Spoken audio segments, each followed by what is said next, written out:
Bonjour, notre mission chez Indépendant TV est d'aider les indépendants débutants à avoir une carrière stable et rentable. Alors les indépendants qui débutent rencontrent pour la plupart les problèmes typiques des indépendants durant les 3 premières années d'activité et le meilleur moyen de les éviter, c'est de les minimiser dès le début en démarrant sur des bonnes fondations bien établies. Et donc cette vidéo vous explique les 5 points obligatoires pour créer une activité d'indépendant complémentaire ou principale, mais ces 5 étapes ne sont qu'un minimum légal et elles ne sont pas suffisantes pour devenir un bon gestionnaire d'entreprise. Et donc, à la fin de cette vidéo, nous allons vous partager nos 3 étapes bonus qui favorisent la réussite de votre entreprise. Commençons par les 5 étapes de base obligatoires. Dans la première, il s'agit de vérifier que tous les feux sont au vert, et donc le premier feu vert à vérifier sont les conditions de base. Alors tout d'abord être majeur, c'est-à-dire avoir plus de 18 ans. Ensuite être capable légalement, c'est-à-dire que vous ne pouvez pas vous trouver sous l'autorité d'un administrateur provisoire, ni avoir été déclaré comme incompétent sur le plan légal ou civil. En clair, si vous ne savez pas de quoi je parle, c'est que ça ne vous concerne pas. Vous devez aussi jouir de tous vos droits civils, c'est-à-dire que vous ne pouvez pas avoir été condamné pour une faute grave. Et enfin, certaines professions ne peuvent pas être exercées en parallèle. Les avocats, les juges, les huissiers de justice et les membres de la police judiciaire, par exemple, ne peuvent pas exercer d'autres professions en tant qu'indépendants ou alors à certaines conditions. Alors, si ces 3 points sont satisfaits, continuons sur le deuxième feu vert qui consiste en la preuve de connaissance de gestion de base d'entreprise. Vous pouvez l'éprouver de 4 façons. Soit vous disposez d'un diplôme de master ou de bachelier, sinon vous pouvez aussi démontrer une expérience en tant que gestionnaire d'entreprise durant votre passé. Sinon, il existe aussi des formations de longue durée, c'est-à-dire de 3 à 6 mois en cours du soir, et vous pouvez aussi simplement suivre une formation accélérée en quelques jours. Et pour ce dernier point, nous vous proposons tout simplement de suivre une de nos formations que nous avons créée en 2015. Rendez-vous sur le site gdbase.be pour en savoir plus. Après ces connaissances de gestion, il y a une 3e condition à satisfaire, c'est celle de la nationalité. Si vous êtes belge ou ressortissant d'un des États de l'Union européenne, vous pourrez travailler en tant qu'indépendant. Si vous êtes ressortissant d'un État hors de l'Union européenne, vous devrez disposer d'une carte professionnelle. Et pour finir, la 3e condition, c'est de prouver vos connaissances professionnelles si vous exercez une profession que l'on appelle réglementée. Cette preuve peut se constituer par exemple via un diplôme ou bien via une expérience professionnelle. Encore une fois, pour ne pas surcharger cette vidéo, nous avons préféré vous laisser dans la description de cette vidéo un lien qui vous permettra de télécharger la liste des professions réglementées et de vérifier si vous devez en effet apporter la preuve de connaissances professionnelles pour exercer la profession que vous souhaitez réaliser. Voici qui conclut cette première étape. Passons donc à l'étape suivante, le choix de la forme juridique de votre entreprise. La question à 1 million d'euros, entreprise en personne physique ou entreprise en société. Et honnêtement, pour la plupart des indépendants que nous aidons, le choix va se porter vers une entreprise en personne physique, pour une série d'avantages en fait qu'elle apporte. Bref, après avoir décidé de la nature, de la forme juridique de votre entreprise, l'étape suivante est de créer un compte bancaire professionnel.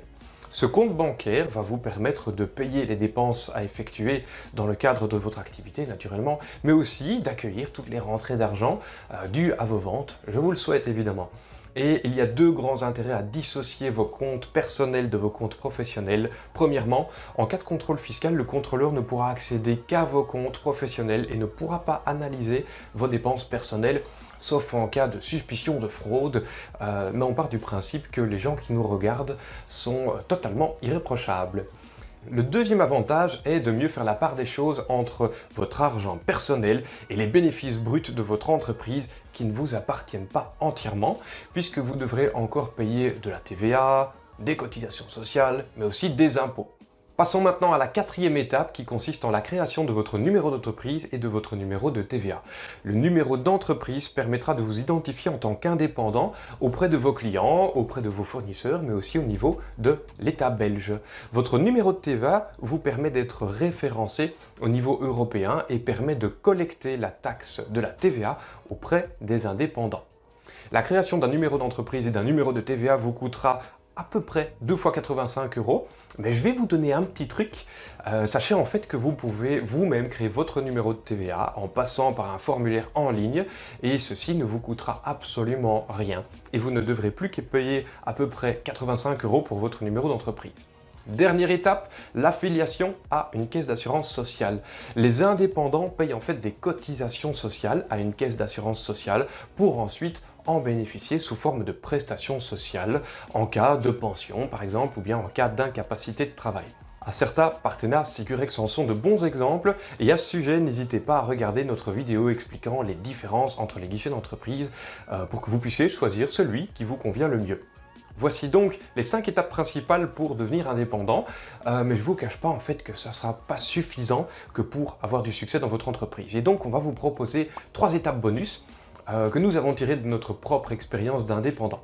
Alors premier bonus, le Business Model Canvas. C'est une solution visuelle qu'on aime beaucoup utiliser chez Indépendant TV puisqu'elle résume simplement les 9 grands points d'attention que vous devez soigner pour mieux comprendre et mieux gérer votre entreprise. Quel sera votre client type? Qu'allez-vous lui proposer de spécifique à sa situation? Comment allez-vous entretenir la relation client? Comment allez-vous fournir ce que vous vendez? Comment allez-vous transformer tout ceci en revenus?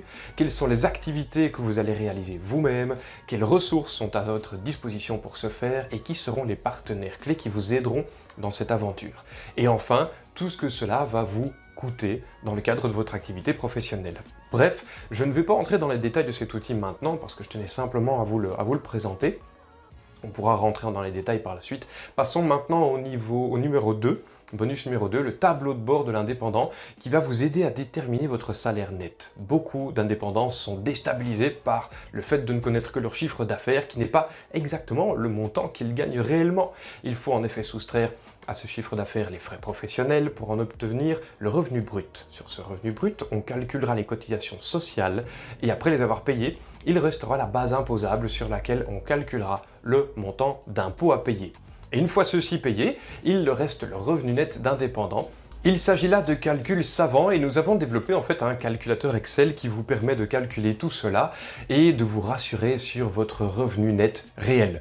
Vous trouverez le lien de cette vidéo d'explication de ce calculateur dans la description de cette vidéo. Alors le dernier bonus que nous conseillons à tous nos coachés est de se pencher sur la façon dont vous pouvez trouver plus de clients ou bien tout simplement trouver des clients.